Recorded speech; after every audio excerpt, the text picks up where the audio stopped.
tons of people wanted me to post samples or make video about the video capabilities of the Redmi K20 Pro. And so today we're filming a review, kind of vlog style. Hey, my name is Mitchell. If you're new to my channel, I make videos about the tech I use. Before we get into this video review, I want to thank everyone that uses my affiliate links. Without your continued support, we wouldn't be able to keep this channel going and do things like make vlog style review videos for you guys. So I appreciate all you guys to do that. Also, big shout out and lots of love to my Telegram community and the Redmi K20 Pro Telegram community. I take a lot of questions, a lot of video ideas from there. So this review is kind of for the Telegram people out there, and if you're not part of the Telegram community or any of the communities, you really should. It's a great place where like we have a lot of discussion regarding tech and stuff like that, as opposed to like angry back and forth stuff in the comment section. First things that we're going to do today is fly a drone, and I'm going to talk to you guys a little bit about the Redmi K20 while we have that drone footage.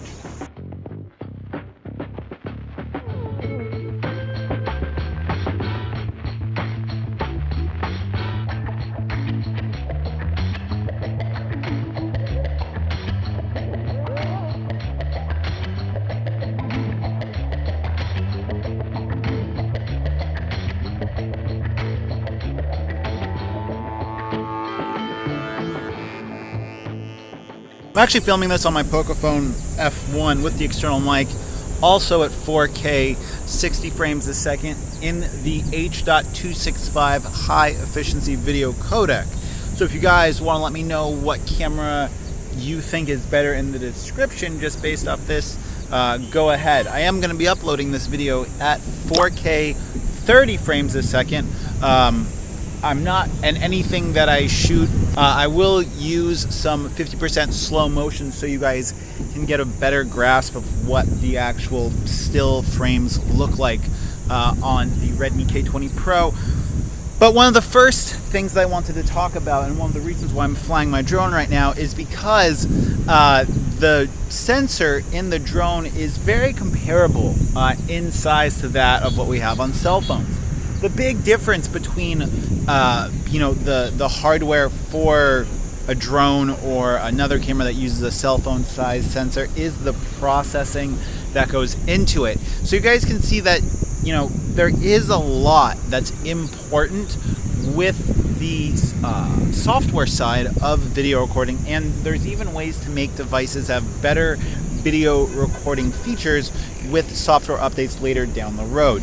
Now, one of the first things that's kind of struck me, at least with the XIAOMI EU ROM, which is based on the beta ROM, is that Xiaomi plans to bring the Redmi K20 Pro 4K 60 to all three rear cameras. And that's really a big deal because most manufacturers, when they do have 4K 60 implemented on one of the cameras, it's usually the main camera only. So the fact that Xiaomi is looking to leverage the hardware in these beta builds lets us know that there's going to be a lot of improvement that they're going to have to the camera of the K20 Pro down the road. Okay, now that we're back here on ground, we're going to go to one of my favorite cafes actually.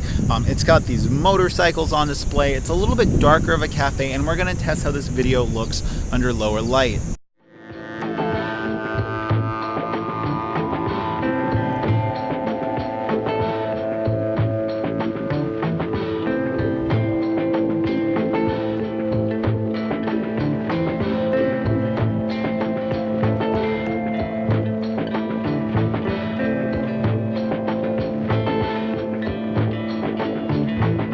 Hey, so I thought that I would finish up this video with some of my final impressions in kind of the editing environment.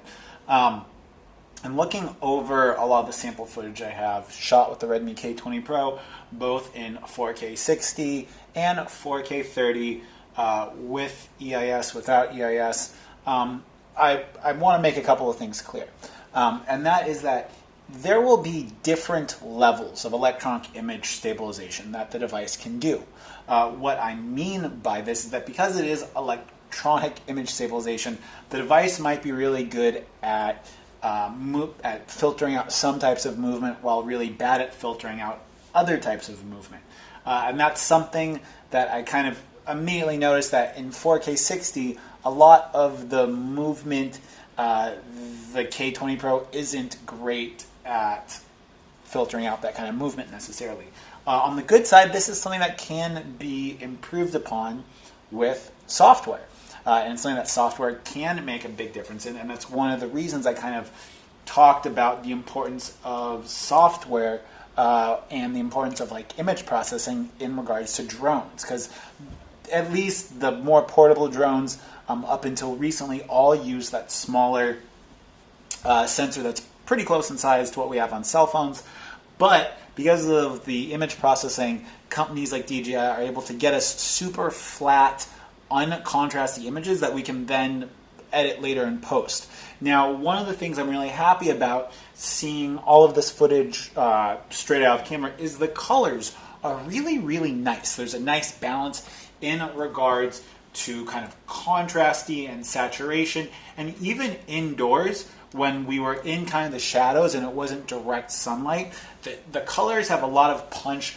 The paint of the motorcycles can seem really, really kind of contrasty and glossy, which is all good stuff. In the areas I think that we could see a lot of improvement for the K20 Pro, some of the algorithms that we have right now to go ahead and smooth out movement, I would like to see an improvement. And another thing which I kind of continue to notice, at least with Android devices, specifically in this case Xiaomi, unfortunately, is that while companies like Apple have done a really, really great job at making the iPhone, and for a lesser extent the Samsung Galaxy series, like good video devices in regards to like the final product that they create, being like visually good for storytelling and things like that, Xiaomi still has a ways to go in regards to like exposure and exposure metering and stuff like that. I tried to set this device to the frame average, which would give you the best overall look, and when it does change exposures, it does so very abruptly. There's no smoothness to the change in shutter speed, I guess it would be, for this device, and it's something that could be improved on, to having more exposure smoothing. Here, maybe if I can get you guys an example, how quickly the device changes its exposure. If you guys would like to see more videos about the still imaging capabilities of the Redmi K20 Pro, go ahead and click or tap right over here. If you guys want to see some videos about the Poco F1, go ahead and click or tap right here. And if you guys want to make sure you don't miss any of my upcoming videos, go ahead and hit that subscribe button right here.